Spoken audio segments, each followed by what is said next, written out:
Parvardigor, duolarimizni qabul et. Ko'targan qo'llarimizni quruq qaytarma. Sen bizga berganing bilan sening mulking, azamating kamaymaydi, Parvardigor.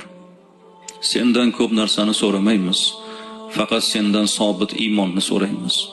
O'zingga bo'lgan muhabbatni so'raymiz va bu muhabbatning badaliga sening ham muhabbatingni so'raymiz.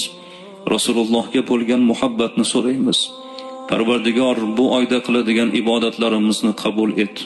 Duolarimizni ijobat ayla. Ramazonga qadar insonmiz, bandangmiz, qulingmiz.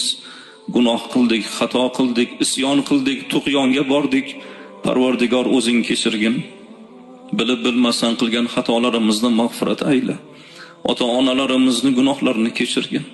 Bizlarni deb xatokor bo'lgan, ibodatlarda kamchiliklarga yo'l qo'ygan otamizni, onamizni jannat ahlidan qilgin. O'tgan bo'lsalar rahmat